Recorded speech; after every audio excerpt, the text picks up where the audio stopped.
kajian Fathul Bari syarah kitab Sahih Al-Bukhari. Nah, sekarang kajian yang baru, yaitu Kitabul Iman. Nah, tentang iman. Nah, ternyata cukup panjang juga gitu ya. Imam Al-Bukhari ini membahas tentang iman. Berapa bab dia? Seluruhnya ada 42 bab. Ya, tentang iman cukup panjang nantinya nih ya. Seluruhnya 42 bab nih tentang iman.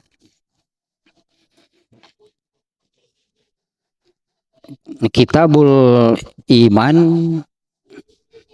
bab pertama, babu qaulin nabiyyi sallallahu alaihi wasallam buniyal islamu ala khumsin.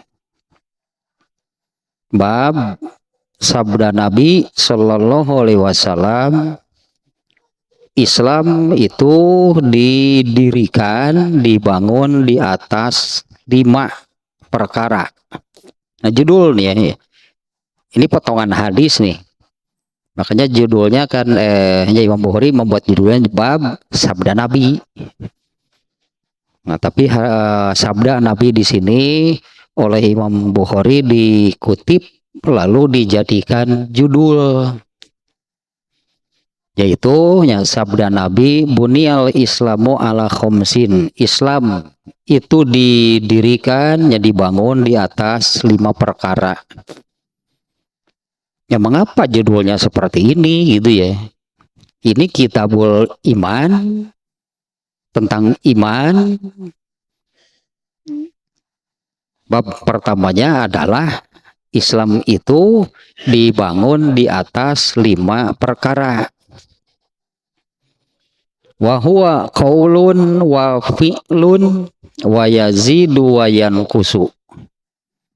Iman itu berupa ucapan dan perbuatan, dan iman itu bertambah dan berkurang.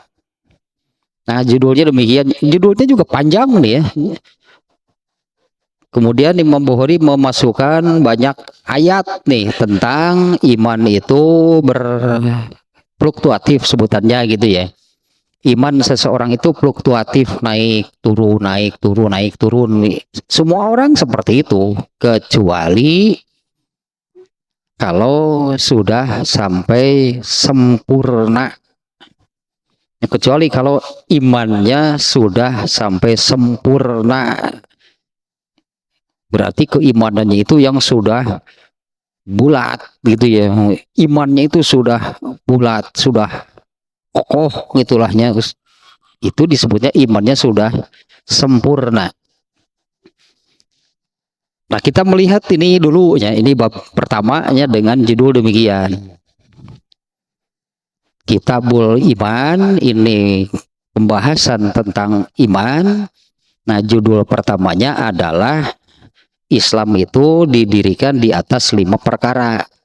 Nah, seperti ini maksud Imam Bukhari. Belum ke hadisnya ya, judulnya juga masih banyak nih. Judulnya pun masih banyak, masih panjang gitu judulnya. Nah, Imam Bukhari dengan menyusun demikian gitu ya.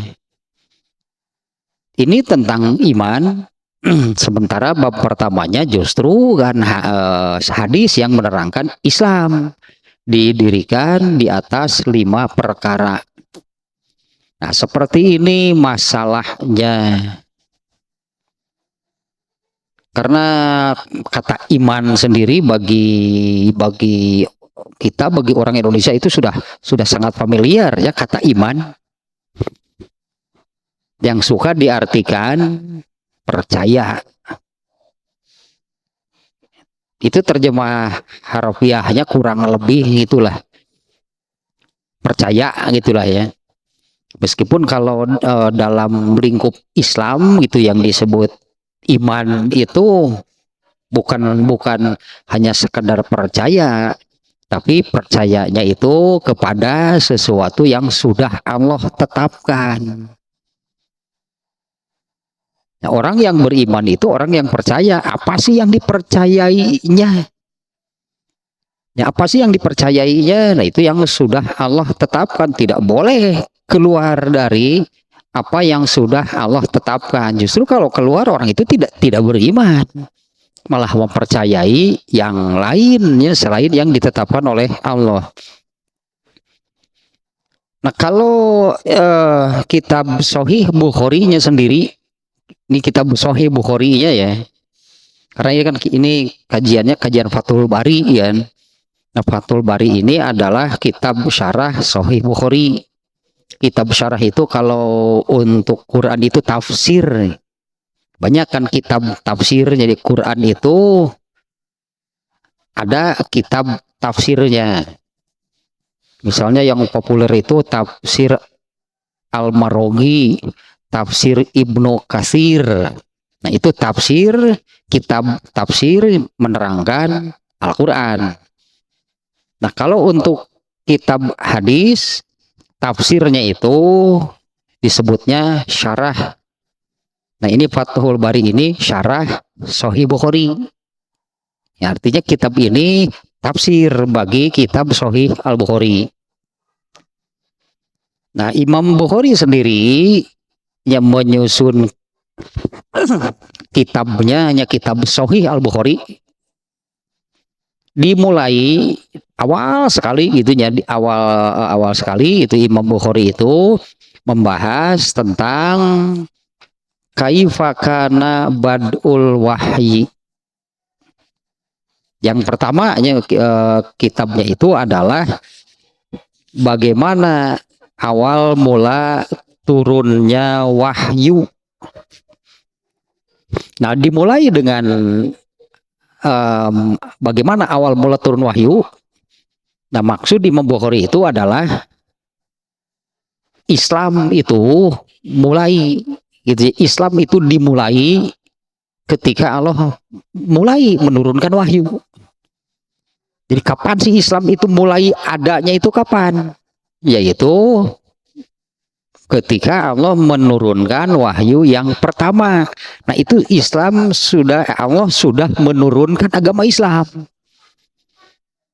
Nah, di mana kan wahyu berupa ayat Al-Qur'an itu, ayat Al-Qur'an diwahyukan oleh Allah kepada Rasul itu kan tidak sekaligus seperti Al-Qur'an yang kita tahu sekarang kan jumlahnya 6.236 ayat, tidak sekaligus. Oleh Allah diturunkan, Al-Quran itu diturunkan kepada Rasulullah secara berangsur dalam waktu 23 tahun. Ya, Al-Quran itu diturunkan oleh Allah kepada Rasulullah itu dalam waktu 23 tahun. Nah, yang pertama, ini kisah sangat terkenal kan ya. Pertama kali Allah menurunkan wahyu, menurunkan ayat Al-Quran kepada Rasulullah itu ketika di Gua Hiro. Ya, Allah menurunkan wahyu yang pertama ketika Rasulullah SAW bertahanus, namanya menyendiri, menyepi gitulahnya di Gua Hiro. Allah menurunkan wahyu. Nah, itulah awal mula Allah menurunkan agama Islam, yaitu ketika Allah menurunkan wahyu yang pertama. Nah, yang disebut beriman, apa sih yang diimani? Itulahnya kalau disebut seseorang itu beriman, mungkin bahasa Indonesianya jadi demikian. Yang diimaninya itu apa?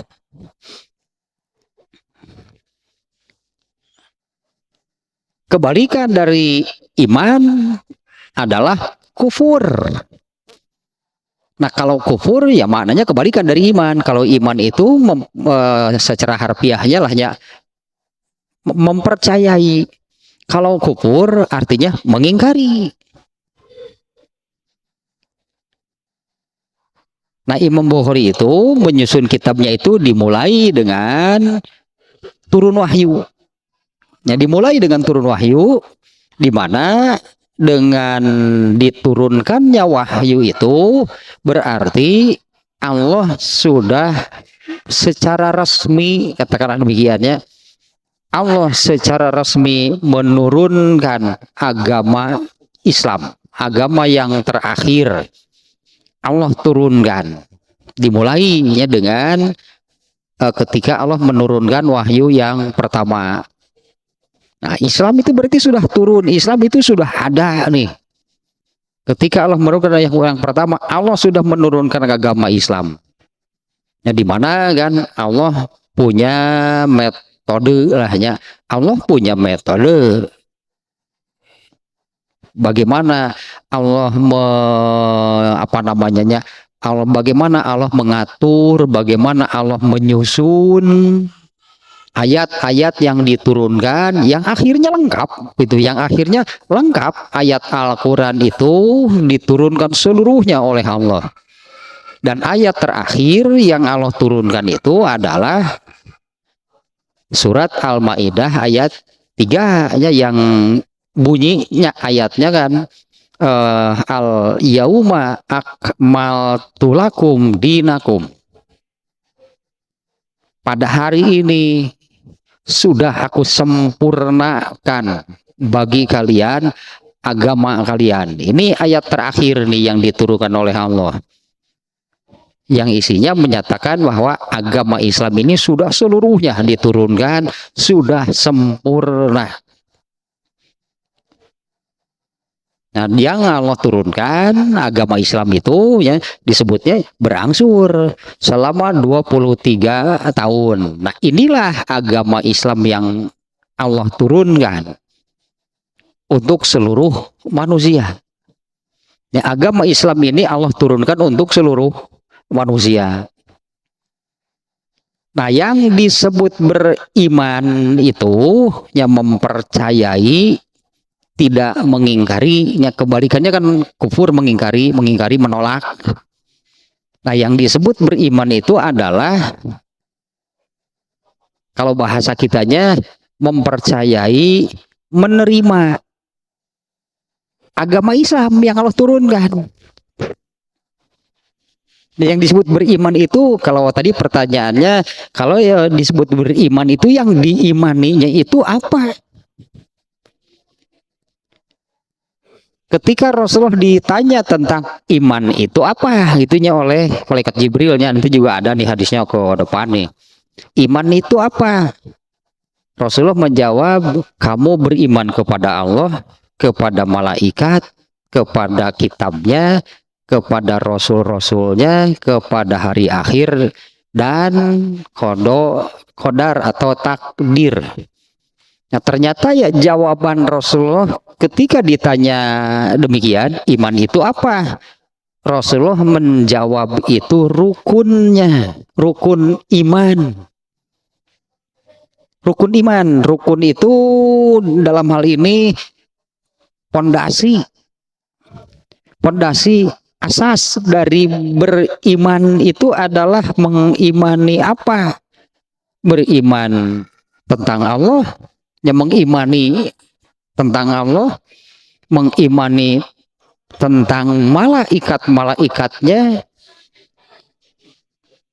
kitab-kitabnya, rasul-rasulnya, akhirat, dan takdir. Itu fondasinya, itu asasnya, itu dasarnya dari yang namanya iman. Nah, adapun imannya sendiri adalah mempercayai dan menerima seluruh mengimani seluruhnya, pokoknya yang Islam dan segala aturannya, ketentuannya, ajarannya.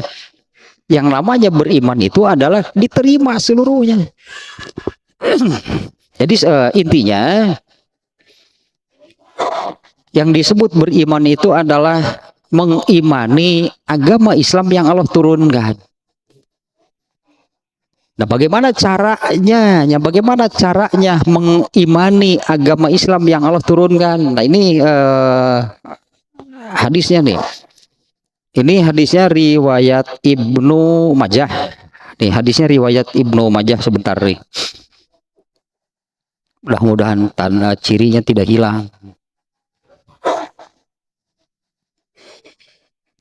Mana itu?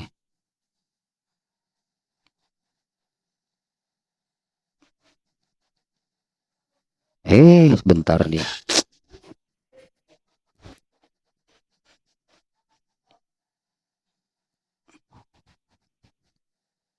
Aduh, mana atuh itu ciri nanti.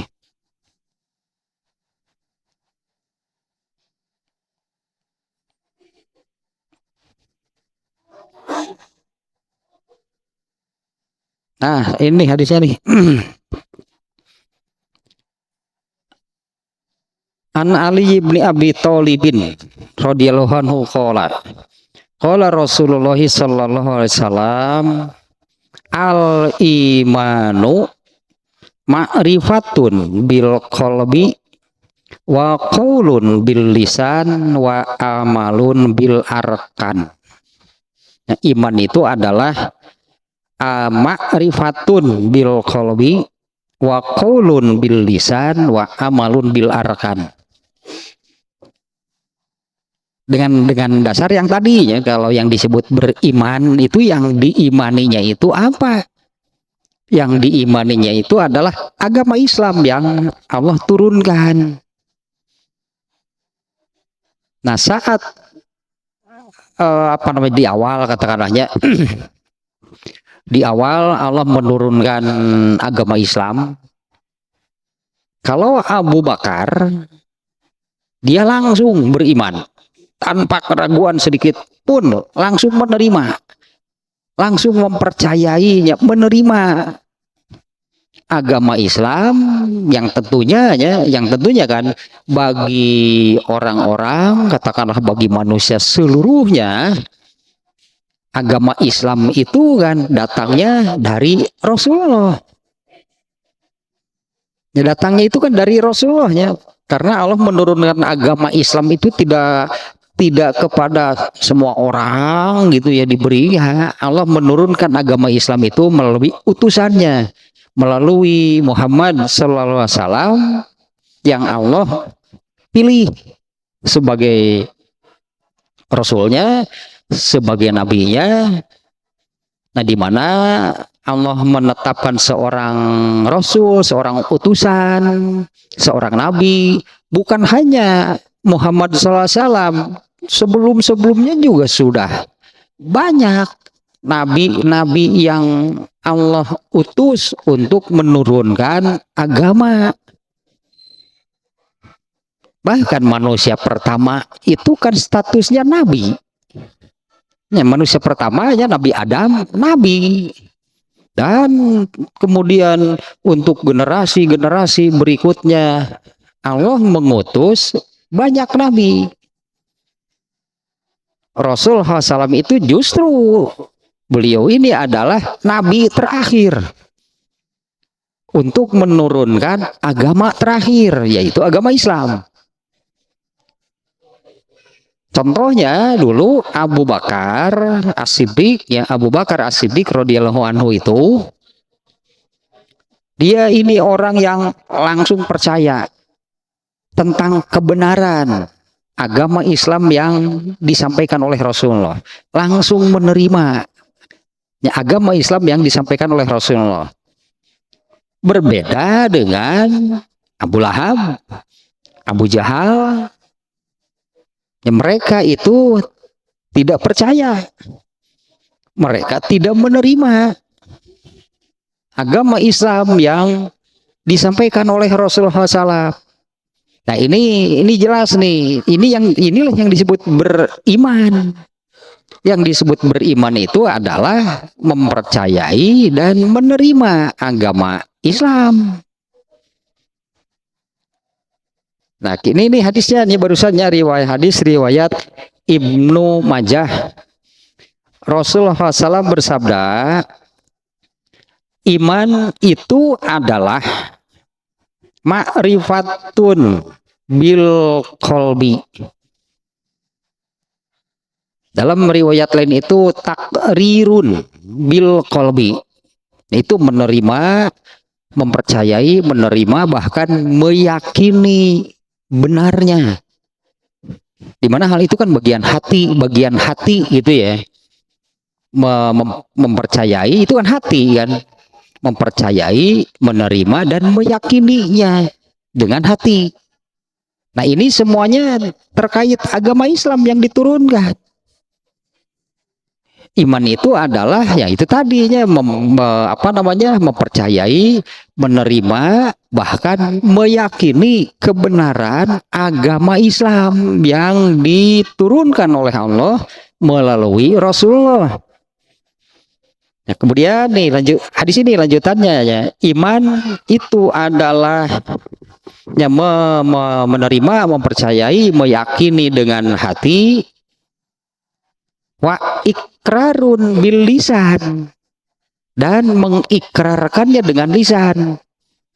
Nah ini banyak yang apa sih gitunya, apa sih yang bagaimana yang disebut mengikrarkan dengan lisan. Ini kan imannya. Iman itu adalah menerima, mempercayai, menerima dan meyakini dengan hati. Itu bagian hatinya. Wa ikrarun bil lisan, ini semuanya kan terkait Islam. Karena yang diimaninya itu kan Islam. Nah, kalau bagian yang ini mengikrarkannya dengan lisan.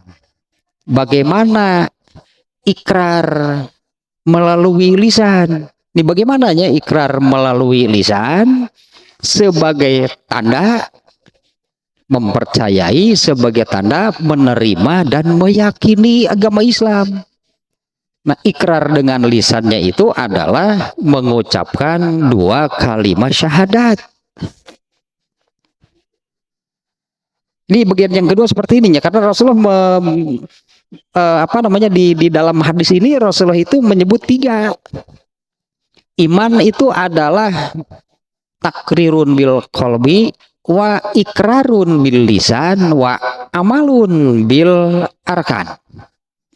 Iman adalah meyakini dengan hati, mengikrarkan dengan lisan, dan mengamalkannya melalui atau mengamalkan dengan anggota badan. Ini semuanya kan Islam yang dipercaya, yang diyakininya agama Islam. Artinya kan dipercayai, diterima dan diyakini kebenarannya. Itu agama Islam yang dipercayai, diterima dan diyakini.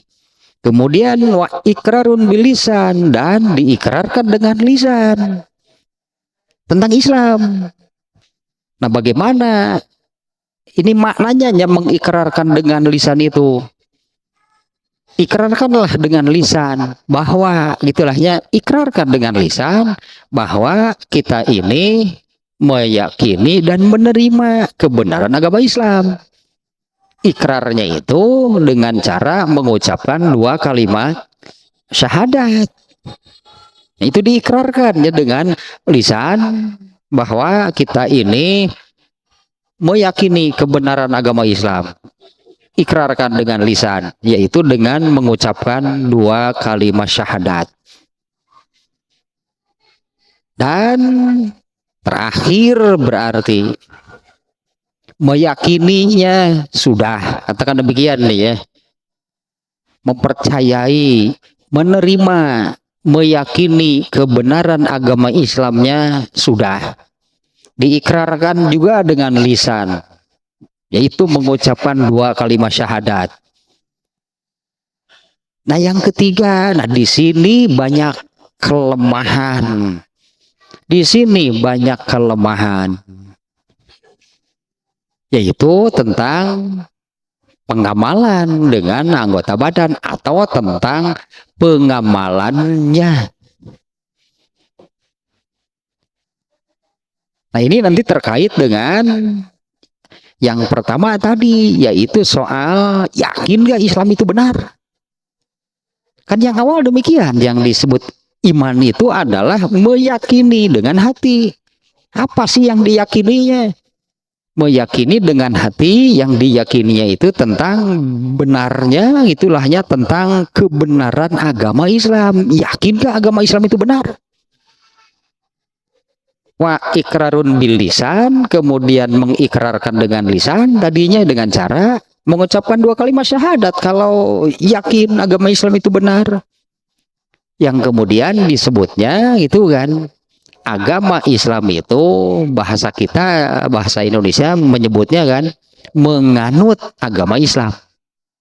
Beragama Islam jadinya kan, beragama Islam sebutannya menganut agama Islam. Itu kan kalau yakin akan kebenaran agama Islam. Tandanya adalah dengan mengucapkan 2 kalimat syahadat. Dan ini yang saya katakan ini pada bagian yang ketiga ini banyak kelemahan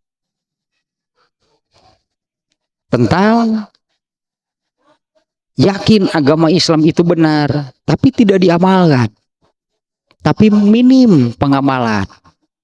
Nah, nantinya minimnya pengamalan ajaran Islam, tidak diamalkannya ajaran Islam itu, nah ini nanti terkait dengan al-imanu yazidu wa yanqusu. Iman itu bertambah kadarnya ya. Iman itu kadang-kadang kadar keimanan itu naik, kadang-kadang turun. Apabila kadar keimanan sedang naik, maka indikasinya ya semangat beribadahnya tinggi, semangat melaksanakan ajaran Islamnya tinggi. Tapi kalau iman sedang turun, nah itu semangat mengamalkan ajaran Islamnya itu rendah, turun, banyak ibadah yang tidak dilakukan. Nah, artinya ya, kalau orang Islamnya, kalau orang Islam, ini artinya orang Islam itu kan yang sudah percaya, sudah yakin tentang kebenaran agama Islam, sudah juga mengikrarkan dengan lisan, atau jadinya sudah juga menganut agama Islam, sudah juga beragama Islam, tapi sangat minim pada pengamalannya. Ini nah terkait dengan hal yang pertama, yaitu kadar percaya atau kadar keyakinannya yang turun naik. Kalau yang imannya lemah, sedang turun, bisa jadi sedang turun atau memang rendah dan gak pernah naik. Alah, eta tanu karunya mah. Ya, kadar imannya itu sedang turun atau memang rendah, nggak pernah naik.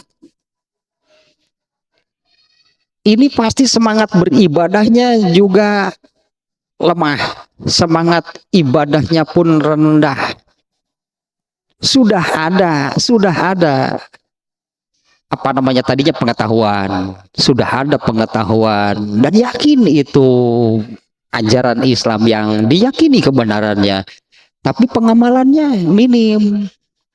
Nah, itu disebutnya kadar imannya rendah kalau yang seperti itu. Nah, bahkan kan ada hadis yang menerangkan seperti ini. Orang terakhir kan ya, ini sering terbawa nih hadis ini nih ya. Orang terakhir yang dikeluarkan dari neraka kemudian dimasukkan ke surga, itu adalah orang yang Rasulullah menyebutnya imannya hanya sebesar debu. Dan orang ini orang yang paling lama, berarti nih orang ini adalah orang yang paling lama di nerakanya. Di luar mereka yang abadi, kalau yang abadi kan nggak akan keluar. Ini orang yang paling lama nih di nerakanya, disiksa di nerakanya itu paling lama, yang akhirnya memang akan berhenti juga karena orang ini tidak abadi di neraka. Nah, inilah orang terakhir yang dikeluarkan dari dalam neraka. Kenapa orang ini tidak abadi? hanya hampir abadi sih ya. Tentu tidak abadi tapi hampir abadi orang ini, orang terakhir ini, yaitu orang yang hanya sebesar debu iman di dalam hatinya. Dan orang ini tidak punya apa namanya sebutannya ya, tidak punya amal, tidak punya kebaikan apapun yang menyelamatkan dirinya dari keabadian di nerakanya. Itu hanya, ya itulah iman yang sebesar debu di dalam hatinya. Orang ini tidak punya amal soleh, karena iman sebesar debu itu sangat lemah, sangat lemah, tidak punya kekuatan untuk mendorongnya beramal soleh. Orang yang hanya sebesar debu imannya di dalam hati, mustahil mau beramal soleh, lemah. Nah makanya iman turun naik itu, kalau yang imannya tinggi, imannya besar gitu ya, bahkan seperti ini disebutnya, kalau yang imannya tinggi, yang imannya besar, andai kita gambarkan hati manusia itu semacam ya satu tempat, satu wadah, anggaplah gitu ya. Hati manusia itu kita gambarkan sebuah wadah. Nah, iman di dalam hatinya itu sebesar apa? Mestinya iman yang ada di dalam hati itu memenuhi seluruh ruang, memenuhi seluruh tempat yang ada di dalam hatinya. Artinya hatinya itu penuh dengan iman. Ini sempurna berarti imannya. Nah kalau yang tadi orang terakhir yang dikeluarkan dari neraka itu, ini hati ini sebuah tempat, sebuah wadah, imannya hanya sebesar titik, sebesar debu, kan sangat kecil berarti. Nah kalau imannya hanya sebesar debu, terus tempat atau ruang di dalam hatinya itu diisi dengan apa? Ya gitu ya, kalau kita gambarkan nih, hati itu sebuah tempat, sebuah wadah gitu ya. Kemudian di dalam hatinya itu iman hanya sebesar titik, hanya sebesar debu. Lalu ini hati, ruang hati ya gitunya, ruang atau tempat hatinya itu diisi dengan apa? Tidak ada yang lain sebetulnya ya, yang mengisi hati itu hanya dua, iman, setan yang mengisinya. Kalau imannya kecil, imannya sedikit, imannya lemah, berarti setan yang kuat, setan yang lebih besar mengisi hatinya. Nah kalau iman sebesar debu, mana kuat melawan setan? Sehingga orang ini tidak punya kebaikan, tidak punya amal apapun selain iman yang sebesar debu itu di dalam hatinya. Dia masuk neraka dan paling lama di nerakanya. Hanya dia tidak abadi karena di dalam hatinya itu ada iman. Nah ini kelemahan itu di bagian yang ketiga. Kalau dari hadis yang tadinya, iman itu adalah ma'rifatun bil qalbi, menerima, katakanlah demikiannya, berilmu, mengetahui itulah tentang Islam, kemudian menerima, dan bahkan itu menerima dan seharusnya sampai menerima dan meyakini kebenaran agama Islam. Nah kalau sudah seperti itu, ikrarkanlah dengan lisan, yaitu disebutannya masuk Islam, yang artinya kan beragama Islam, menganut agama Islam. Bagian yang ketiga adalah amalkan, berarti ini kan semuanya terkait dengan agama Islam yang Allah turunkan, diyakini oleh hati kebenarannya, diikrarkan dengan lisan sebagai tanda beragama Islam. Dan yang terakhir adalah diamalkan ajaran Islam itu dengan anggota badan, atau diamalkanlah ajaran Islam itu diamalkan. Nah, kembali ke sini nih ya. Ini bab pertama ya di Imam Bukhari itu dengan judul demikian. Ini tentang iman. Bab pertamanya itu adalah bab sabda Nabi, Islam itu didirikan di atas 5 perkara. Belum menyebut yang 5 itu apa saja. Bukan tempatnya di sini, katakanlah ya. Bukan tempatnya di sini. Di sini maksud Imam Bukhari itu adalah ini tentang iman, dan yang diimaninya itu adalah agama Islam. Yang itunya Islam itu didirikan, dibangun di atas 5 perkara. Nah, itunya belum dibahas, karena yang maksud Imam Bukhari di bab pertama ini adalah yang disebut beriman itu adalah mengimani agama Islam yang Allah turunkan. Nah, bagaimana mengimani agama Islam yang Allah turunkan? Nah, itu barusan di hadis tadi, diyakini kebenarannya oleh hati, diikrarkan dengan lisan sebagai tanda menganut atau beragama Islam, dan diamalkan ajaran Islam itu. Kalau diyakini, kalau menganut, kalau beragama Islam, amalkan berarti ajarannya. Nah, hanya masalahnya seperti barusan tentang pengamalannya bagaimana, itu amat sangat tergantung kepada tinggi rendahnya, besar kecilnya, atau tebal tipisnya iman seseorang. Kalau imannya kuat, imannya tinggi, imannya besar, maka semangat, sebutanlah jadinya ya, semangat untuk mengamalkan ajaran Islamnya sangat tinggi. Tapi kalau imannya rendah, imannya sedikit, imannya kecil, maka semangat untuk mengamalkan ajaran Islamnya juga rendah. Ini sangat berpengaruh dia. Dah ya, contohnya ya. Contohnya nih ya, tentang sholat. Hadis ini bukan menerangkan hukumnya ya, ini hadis ini menerangkan keutamaan. Hadis ini menerangkan keutamaan sholat berjamaah.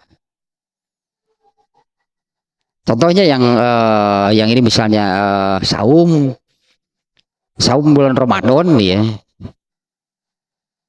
Apa sih dalilnya gitu kan ya? Apa sih dalilnya kalau saum di bulan Ramadan itu wajib hukumnya ya, dalam arti kan wajib itu kalau dikerjakan dapat pahala, kalau tidak dikerjakan disiksa. Itu definisi wajib kurang lebih demikian. Kalau dikerjakan dapat pahala, kalau tidak dikerjakan atau ditinggalkan disiksa oleh Allah. Dalilnya adalah ayat Quran. Wajibnya ibadah saum, kutiba alaikumusiyam. Ini kan dalil tentang wajibnya saum. Adapun dalil lain yang menerangkan keutamaannya, yaitu asyamu junnatun. Ibadah saum itu adalah benteng penghalang dari neraka.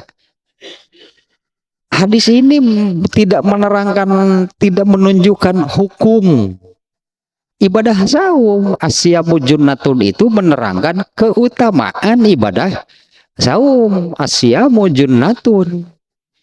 Ibadah saum itu adalah benteng penghalang itu dari api neraka. Ini yang menerangkan keutamaan. Nah, ini maksudnya, ini contoh yang ini nih ya. Keutamaan sholat berjamaah, yaitu ini hadis populer kan, hadis ini. Sholatul jamaati khairun min sholatil fardhi bi sab'in bi, ada yang bi sab'in ya, bi sab'in wa isrina darajatan, ada yang bi khamsin wa isrina darajatan. Ini keutamaan nih jelas nih ya. sholat berjamaah itu lebih baik,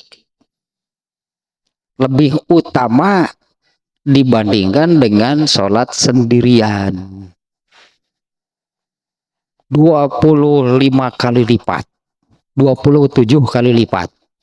Ini keutamaan ya, bukan jangan digunakan untuk menetapkan hukum berjamaah. Hadis ini menerangkan keutamaan, bukan menerangkan hukum sholat berjamaah. Keutamaan nih hadis ini. Nah, sholat berjamaah itu lebih utama, lebih baik dibandingkan dengan sholat sendirian 25 kali lipat, 27 kali lipat. Ini kan hadis populer. Kebangetan bahasa ya nama merenan. Kebangetan kalau orang Islam tidak tahu hadis ini. Berjamaah itu lebih baik daripada sholat sendirian. 27 kali lipat. Tapi kenapa gitu ya? Kenapa? Realita. Ini realita yang tidak bisa disembunyikan, tidak bisa dibantah.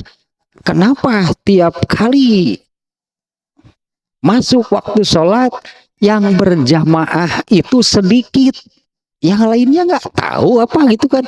Apa yang lain itu nggak tahu kalau berjamaah ini 27 kali lipat lebih baik daripada sholat sendirian.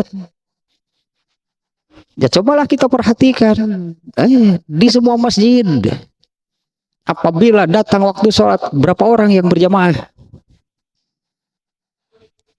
Sangat sedikit.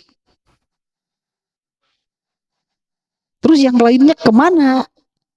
Bukan tidak sholat, pasti mereka sholatnya sendirian, tidak berjamaah kan? Nah, apa tidak tahu? Tahu sebetulnya.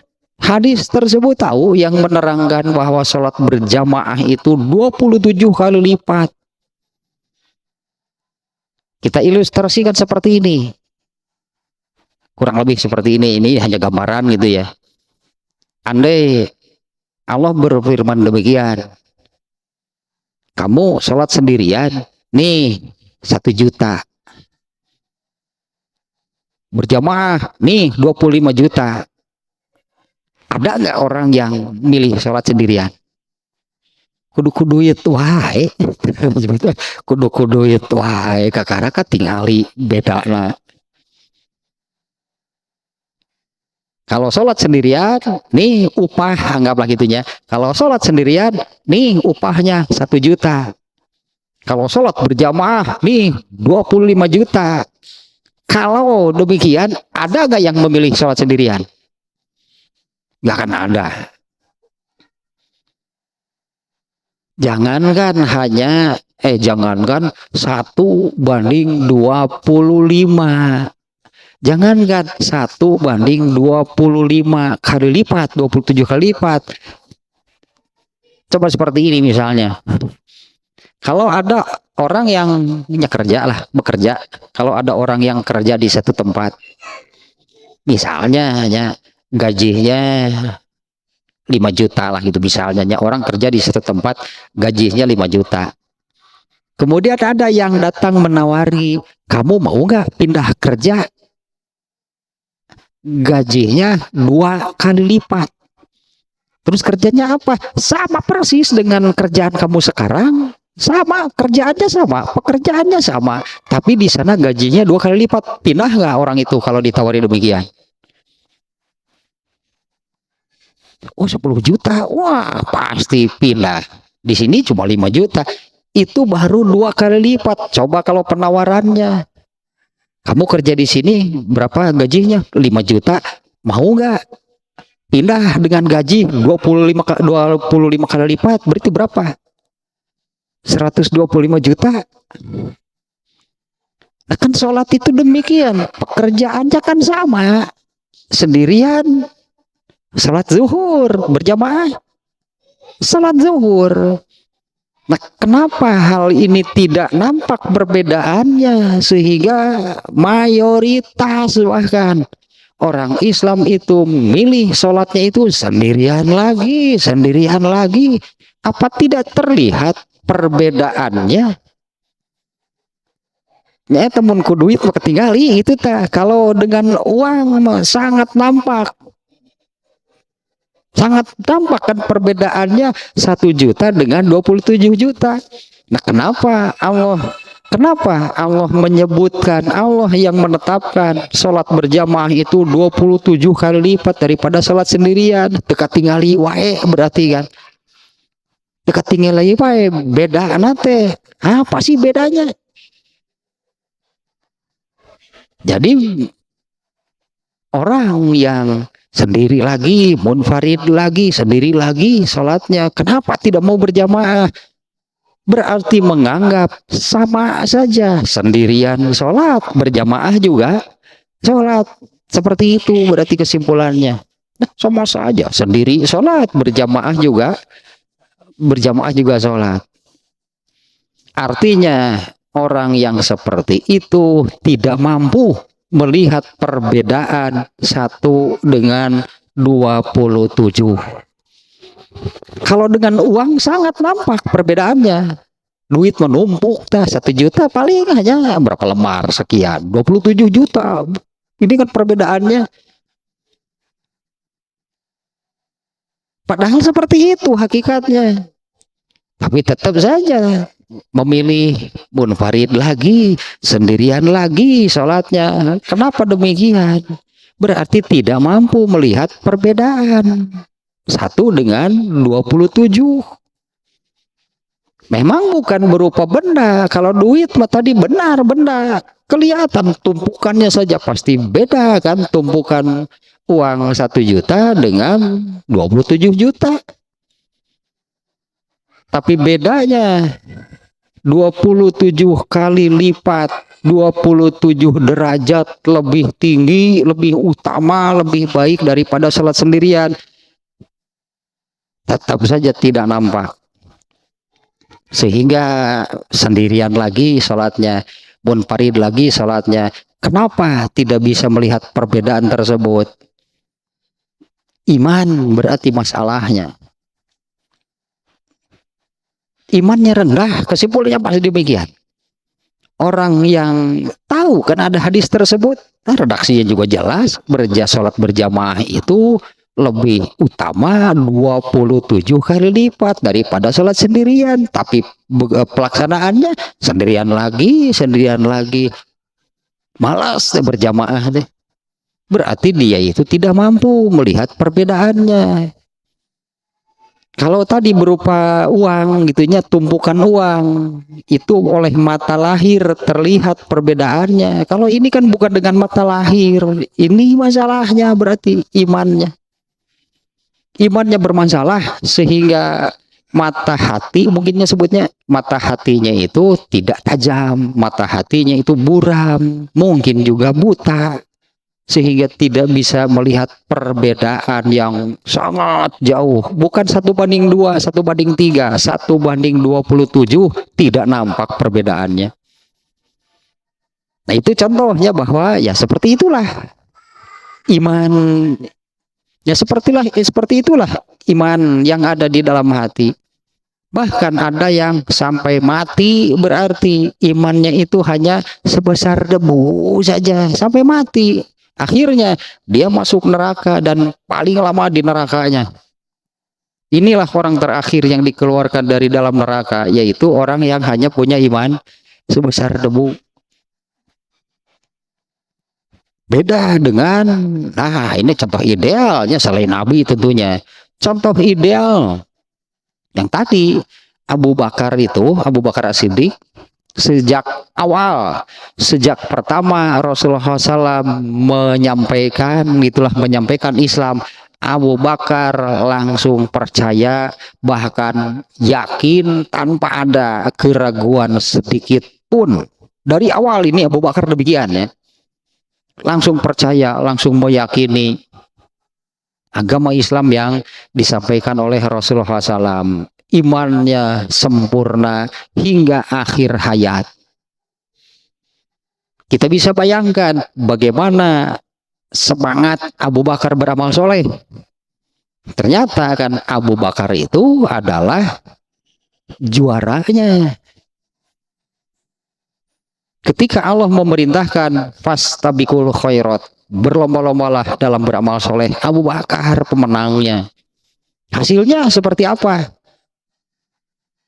Abu Bakar itu adalah orang terdepan. Ini Rasulullah menyabdakan, orang pertama dari umatku, orang yang paling dulu, yang paling depan, orang pertama dari umatku yang masuk surga itu adalah Abu Bakar.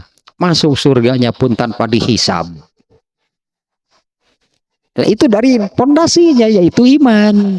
Kalau imannya tinggi, imannya kuat, apalagi sempurna, nah maka ke bagian akhir tadinya kalau Rasulullah kan menyebut 3. Iman itu meyakini dengan hati, mengikrarkan dengan lisan, dan mengamalkan. Islam itu diamalkan. Nah, Abu Bakar itu dengan keimanan yang bulat sempurna, maka pengamalannya selalu yang terdepan. Abu Bakar itu juaranya dalam melaksanakan perintah Allah, fastabiqul khairat, berlomba-lombalah di dalam al-khair itu beramal soleh ya. Berlomba-lombalah dalam beramal soleh. Abu Bakar selalu yang terdepan. Hasilnya luar biasa ya. Masuk surga tanpa hisab. Bahkan Abu Bakar itu menjadi orang pertama yang masuk surga. Nah, tapi semuanya ini bisa demikian itu kan. Nah, inilah pondasinya, inilah asasnya, yaitu mempercayai, mempercayai, menerima dan meyakini agama Islam yang disampaikan oleh Rasulullah dengan keimanan yang tinggi. Nah, seperti itu jadinya, dengan keimanan yang tinggi, bahkan sempurna lah gitunya imannya Abu Bakar As-Siddiq. Nah, muaranya adalah kepada pengamalannya juga sangat tinggi. Ya, pengamalannya pun gitunya sangat tinggi. Nah, kembali ke sini nih ya. Ini masih judul nih ya, belum ke hadisnya nih. Nah, Imam Bukhari Kitabul Iman nih, sekali lagi ininya bab pertamanya adalah Islam itu didirikan di atas 5 perkara. Nah, masalahnya demikian. Yang disebut beriman itu yang diimaninya apa?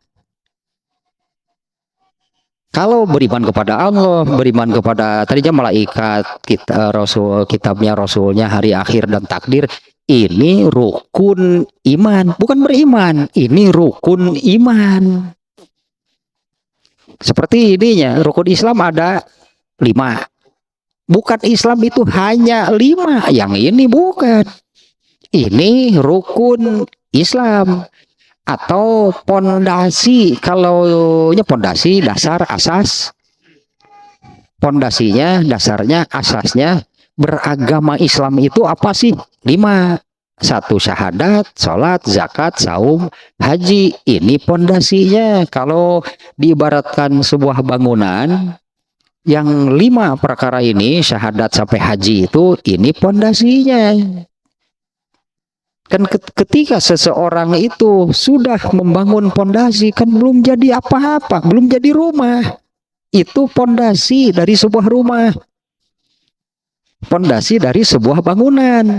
Ya, yang 5 ya, rukun Islam yang 5 itu pondasi dari sebuah bangunan. Islam itu ibarat bangunan yang sangat megah, sangat luas, sangat tinggi gitu. Islam itunya sebuah bangunan yang tinggi, yang luas, yang megah. Pondasinya untuk bangunan tersebut ada 5. Nah, beriman juga sama. Yang diimaninya itu apa? Semua yang ada di dalam Islam. Nah, termasuk ini berarti kita mengimani nggak masalahnya kan? Kalau itu bagian dari Islam, itu syariat Islam, itu ajaran Islam. Kalau beriman berarti kita wajib meyakini itu benar. Nah, sementara Islam tadi kalau diibaratkan bangunan itu ya sebuah bangunan yang tinggi, yang megah, yang luas, banyak itu di dalamnya unsur-unsurnya. Nanti di ini juga ada nih ya di kedepannya yang ini nih. Iman itu ada 69, ada yang menyebut 69, hadisnya ada yang menyebut 79. Yang yang terberat, yang tertinggi, yang yang terbesar terkait dengan iman. Dengan mana yang tadi kan ya, iman itu adalah meyakini Islam. Nah, di dalam Islam ini yang terbesar, yang terberat, itulahnya yang tertinggi adalah la ilaha illallah. Percaya nggak? Yakin nggak? Karena kan la ilaha illallah itu tidak ada Tuhan selain Allah. Ini yang mengajarkan siapa? Yang mengajarkan tidak ada Tuhan selain Allah itu siapa? Itu kan datangnya dari Rasulullah. Islam itu kan Allah turunkan di tengah-tengah kaum jahiliyah, orang kafir. Dakwah pertama Rasulullah itu adalah beliau ini pergi ke tempat yang ramai orang, ya pasar lah itunya, yang di sana selalu banyak orang di pasar. Nah, dakwah pertama Rasulullah itu adalah Rasulullah menyampaikan kepada orang-orang di pasar itu, qulu la ilaha illallah tuflihu. Ya wahai orang-orang, ucapanlah la ilaha illallah, pasti kalian beruntung. Kan ini aneh. Bagi orang-orang saat itu aneh ucapan la ilaha illallah itu, bagi mereka aneh. Karena semuanya mereka itu penyembah berhala. Yang menurut mereka berhala itulah Tuhan mereka. Lalu Rasulullah mengajarkan tidak ada Tuhan selain Allah. Kan hal yang aneh, hal yang baru, itu kan hal yang bertentangan, berbeda dengan keyakinan masyarakat di sana waktu itu. Nah, inilah hal terbesar, hal terberat. Kalau beriman itu adalah mengimani bahwa tidak ada Tuhan selain Allah. Ini datangnya dari Nabi, ini bagian dari Islam berarti. Nah, kalau iman itu ada 79 satuan lah, satuan itu ya. Dari yang 79 ini Rasulullah SAW itu menyebut diantaranya al-haya'u minal iman. Rasa malu itu bagian dari iman. Nah, banyaknya tentang iman. Nah, dari disebutnya satuan-satuan iman yang ada 70 lebih itu, yang paling berat, yang paling tinggi, yang paling besar, yang harus diyakini itu adalah tidak ada Tuhan selain Allah. Dan yang paling ringan, nah Rasulullah menyebut ujungnya berarti yang awal atau yang terberat, yang paling besar, yang paling berat, yang paling tinggi, dan yang paling ringan, paling kecil. A'laha, hadisnya demikian nih ya, al imanu bid'un wa sab'una. Iman itu ada 70 lebih, 79 lah katakannya, 79 satuan. A'laha yang tertinggi tadi, yang terbesar, yang terberat itu adalah qaulu la ilaha illallah, yaitu mengucapkan tidak ada Tuhan selain Allah. Nah, dari semuanya itu yang terakhir, yang paling kecil, yang paling rendah, wa adnaha, dan yang paling rendah, yang paling kecil, imatatul aza anit thoriq, menyingkirkan duri dari jalan. Nah, artinya nih, ini menyingkirkan duri dari jalan itu diajarkan oleh Islam. Diyakini nggak?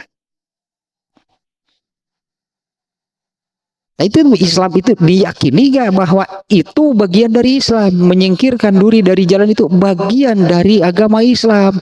Kan yang lemah itu di pengamalannya. Yang lemah itu kan tadi di pengamalannya. Kalau mempercayai menerima agama Islam sudah, mengikrarkan dengan lisan sebagai tanda menganut atau beragama Islam sudah, terakhir tak bermasalah mah pengamalan. Padahal kalau iman itu ya itulah iman menurut Rasulullah yang di hadis tadi. Pengamalan, melihat duri, melihat tusuk sate ketika jalan hare-hare pengamalan dia lemah mah. Padahal tahu menyingkirkan duri dari jalan itu bagian dari yang namanya agama Islam. Itu apa namanya hanya bagian atau itu diajarkan oleh agama Islam. Tidak diamalkan, tak bermasalah didinya. Tapi kan seperti saya katakan tadi, bagaimana pengamalan seseorang dengan terhadapnya pengamalan dari ajaran agama Islam ini sangat berpengaruh dengan kadar iman yang ada di dalam hatinya. Kalau Abu Bakar tadi dengan keimanan yang tinggi, keimanan yang sempurna, ada kesempatan beramal soleh sekecil apapun tidak akan dilewatkan. Imannya yang memanggil, itu ajaran Islam berarti diamalkan. Nah kalau melihat yang tadi misalnya melihat duri kah, paku atau serpihan kaca mungkinnya, tusuk sate ketika berjalan, Islam mengajarkan singkirkan, buang ke tempat yang aman, nggak akan dilewatkan. Amalannya kecil tapi pahalanya besar karena dilandasi dengan keimanan yang tinggi. Kadar keimanan ini menentukan besar kecilnya pahala. Ini kadar keimanannya yang menentukan nih. Kadar keimanan ini menentukan besar kecilnya pahala suatu amal. Seperti ini mudahnya. Orang yang imannya tinggi, keimanan yang tinggi ini kan dorongan gitu, mendorong untuk beramal solehnya ini tinggi, sangat kuat, sangat bergairah, bersemangat untuk beramal soleh. Kalau imannya tinggi, kalau imannya rendah, dorongan untuk ibadahnya juga lemah.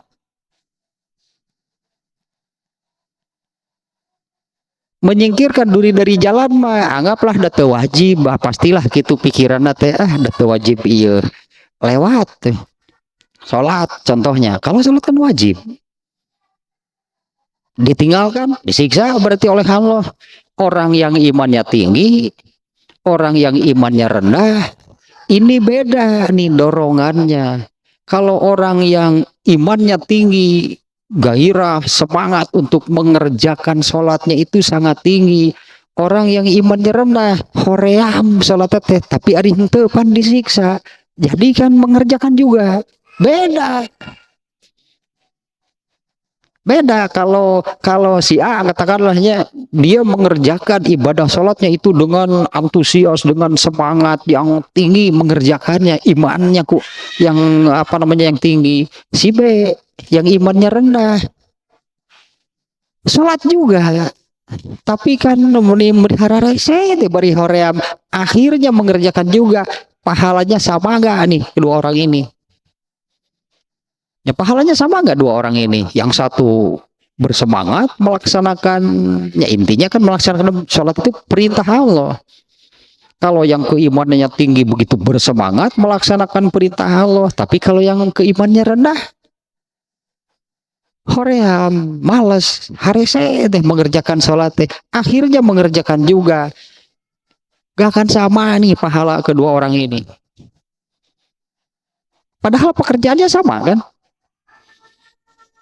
Menyingkirkan duri dari jalan juga sama, bergairah nggak, bersemangat nggak menyingkirkan duri paku dari jalan. Kalau yang keimanannya tinggi, ini amal soleh, dorongan untuk amal solehnya pasti sangat kuat. Kalau yang imannya rendah, Kalau sholat tidak mau meninggalkan karena wajib. Kalau ini dilewat. Jabah amal lagi ngenuk itu, pahalanya juga kecil. Paling pikirannya demikian. Amalan seperti ini ya pahalanya juga kecil. Padahal kan kalau dikerjakan dengan dorongan gitu keimanan yang tinggi, benar amalnya kecil, tapi itu kan ajaran Islam. Yang namanya beriman itu adalah kan meyakini ini benar nih dari Islam.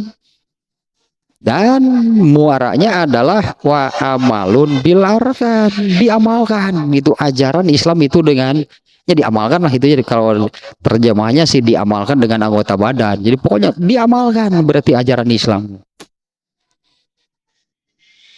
Nah baru seperti ini nih ya, ini awal lah, anggaplah ini mukadimah nih ya tentang ini judul besarnya kan Kitabul Iman, mengkaji membahas berarti tentang iman menurut ini nih ya pembahasan dari kitab Fathul Bari ya, syarah kitab Sahih Bukhari ini.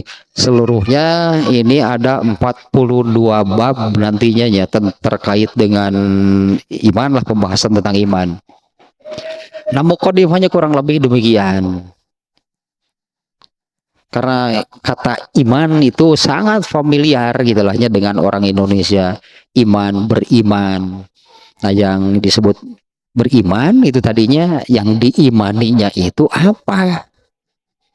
Beriman kepada Allah itu rukunnya, bukan makna beriman.